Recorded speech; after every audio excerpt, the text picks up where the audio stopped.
Pernah dengar frasa fino alla fine? 3 kata dalam bahasa Italia. Kedengarannya sih puitis ya, tapi di baliknya ada sebuah obsesi. Obsesi yang dingin dan jujur aja tanpa henti. Kalau diterjemahin artinya ya simple, sampai akhir. Tapi coba deh tanya sama fans Juventus. Buat mereka, ini bukan sekedar slogan yang ditempel di spanduk. Ini tuh kayak sumpah. Sebuah janji yang mereka ucapkan di setiap awal pertandingan, di setiap awal musim. Jadi, obsesi macam apa sih ini sebenarnya? Nah, di sini kita bakal coba bongkar filosofi ini satu persatu, biar kita ngerti apa sih yang sebenarnya ngedrive raksasa Italia ini. Oke, buat ngerti fino alla fine, kita harus mundur dulu ke akarnya. Bagian pertama, mentalitas Turin. Gimana sih sebuah kota industri bisa ngebentuk identitas sebuah klub? Coba bayangin Turin, ini bukan kota seni kayak Roma atau kota mode kayak Milan. Turin itu pabriknya Italia, markasnya raksasa mobil, Fiat.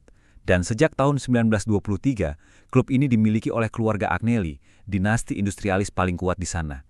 Jadi kebanyakan, budayanya itu disiplin ala pabrik, kerja keras, dan yang penting, hasilnya nyata. Itu semua udah mendarah daging di klub ini. Nah, intinya, di Turin, sepak bola itu bukan hiburan. Sepak bola itu kerjaan. Dan namanya kerjaan, ya belum selesai sampai peluit akhir bunyi. Gak ada tuh yang namanya selebrasi duluan atau santai-santai sebelum waktunya habis. Dari etos kerja keras itu, lahirlah filosofi intinya. Bagian kedua, obsesi untuk menang. Sebuah keyakinan yang, ya, nggak bisa diganggu-gugat. Kalau menang adalah segalanya. Dan ada satu kalimat dari legenda Juventus, Giampiero Boniperti, yang jadi semacam tiang pancang dari seluruh mentalitas klub. Kalimat ini merangkum semuanya. Artinya, dalam banget dan tanpa kompromi, menang itu tidak penting. Menang adalah satu-satunya hal yang penting. Gila kan? Nah, fino alla fine itu adalah cara mereka ngejalanin keyakinan ini di lapangan. Main cantik itu bonus, tapi menang itu kewajiban, nggak bisa ditawar. Jadi filosofi ini ada 2 level. Level pertama, di dalam satu pertandingan. Artinya, rebut bola di menit 94 itu harus sama ngototnya kayak di menit pertama. Terus level kedua, dalam satu musim penuh. Artinya ya kejar terus gelar juara, bahkan pas lagi ketinggalan jauh, sampai minggu terakhir kompetisi. Oke, sekarang kita lihat gimana filosofi ini kelihatan di lapangan. Bagian ketiga, menderita demi kemenangan. Inilah mentalitas yang kita kenal sebagai low style Juve atau gayanya Juve. Gaya Juve itu bukan soal main cantik, umpan tiki-taka, bukan. Ini lebih ke pertahanan yang kayak tembok, organisasi super disiplin, dan efisiensi yang mematikan di depan gawang. Pokoknya yang penting menang, biarpun mainnya nggak enak dilihat. Ini nih yang paling menggambarkan semuanya. Artinya, lo harus siap menderita buat dapat hasil. Muka lo kena bola pas ngeblok tendangan, ya itu bagian dari proses. Sakit sih, tapi ya hadiahnya kemenangan. Nah, dari lapangan, filosofi ini nyebar kemana-mana dan ninggalin jejak yang kuat. Bagian keempat, warisan global. Dari yang tadinya cuma dominasi di Italia, sekarang jadi mantra di seluruh dunia. Lihat angka ini, 9.